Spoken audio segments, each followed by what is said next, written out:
que nosotros nos hacemos esas preguntas, tenemos un objetivo general.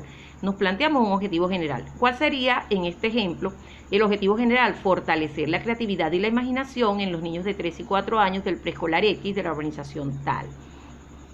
Nuestros objetivos específicos, recuerden que hablábamos de que son las actividades que vamos a llevar a cabo para alcanzar el objetivo general. Y por acá tenemos diagnosticar el tipo de herramienta que emplea el docente para desarrollar la creatividad y la imaginación, diseñar actividades basadas en métodos de pintura, evaluar las actividades basadas en métodos de pintura para desarrollar la creatividad y la imaginación.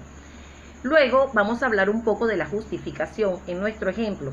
Acá nosotros presentamos la justificación, recuerden que les decía que es el marketing, es cómo vamos a vender, y nosotros vamos a decir que con este trabajo de investigación vamos a fortalecer la creatividad, tiene como fin fortalecer la creatividad e imaginación de los niños, ¿verdad? Identificamos los niños, o sea, dónde van a estar, el preescolar, dónde está ubicado, y entonces decimos que lo vamos a hacer utilizando métodos de pintura y que ello permitirá, mediante la evaluación de cada uno de ellos, o sea, de estos métodos, observar su incidencia en la evolución motora de los niños. Hablamos de los criterios, eso ya lo hemos visto, los criterios que se utilizan para la justificación. Entonces el primero está la conveniencia, y decimos que se utilizará la pintura como herramienta para el fortalecimiento de la creatividad e imaginación de los niños, y allí por supuesto tenemos que explicar o explanar que la pintura es una actividad que a los niños, más a los niños de 3 y 4 años, les gusta. El alcance social, bueno, que se mejorará el desarrollo académico de esos niños, de ese preescolar. Las implicaciones prácticas, que se corregiría el problema de disminución de la creatividad e imaginación.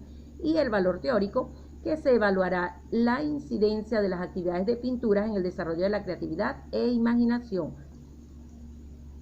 Una vez que tenemos esto, armamos nuestra hipótesis. Y nuestra hipótesis en este ejemplo será: la ejecución de actividades basadas en diferentes métodos de pintura puede ser utilizada como herramienta para fortalecer la creatividad y la imaginación en los niños de 3 y 4 años del preescolar.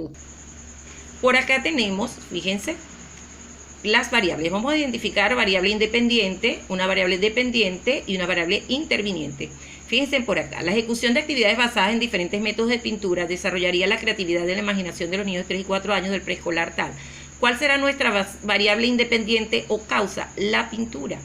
Y nuestra variable dependiente y consecuencia, la creatividad y la imaginación, que se desarrollarían con actividades de pintura.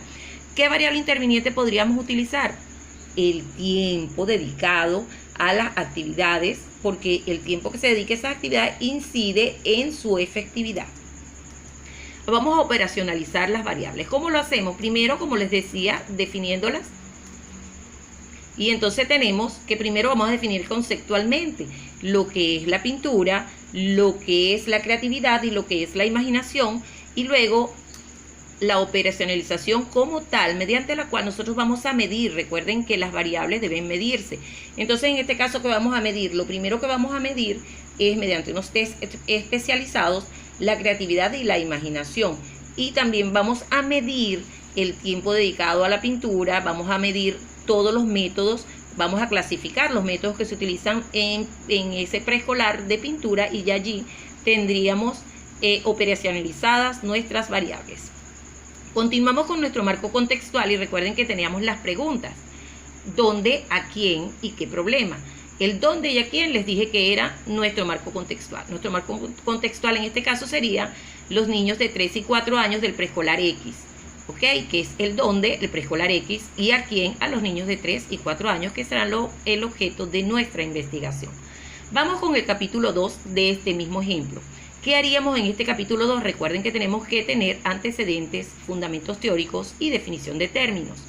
Los antecedentes pueden ser históricos e investigativos.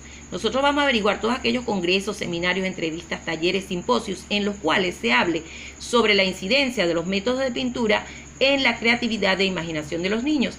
Igualmente vamos a averiguar todos los trabajos de grado, tesis e investigaciones que tengan títulos similares a el nuestro. Luego, con los fundamentos teóricos que vamos a hacer, vamos a buscar fundamentos legales y fundamentos teóricos. Por acá les traje, por ejemplo, en los fundamentos legales podríamos mencionar el artículo 98 de la Constitución, que habla de la creación cultural, que es libre, y el artículo 102 de nuestra Constitución, que habla de la educación como hecho humano, y en su parte media habla que esto será con la finalidad de desarrollar el potencial creativo de cada ser humano. Por supuesto que esto es un fundamento de nuestra investigación.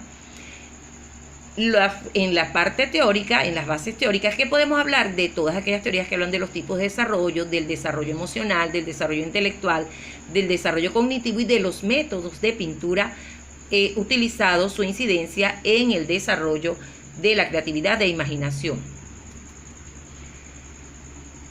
Luego, al final, para definir los términos, nosotros deberíamos definir, por ejemplo, qué es creatividad, qué es imaginación y qué es pintura desde el punto de vista de la pedagogía. Y con eso ya tendríamos culminado nuestros capítulos 1 y 2 de la tesis. Espero que con este ejemplo puedan haberse ubicado un poco más y reforzado lo que hemos aprendido hasta ahora. Muchas gracias por su atención.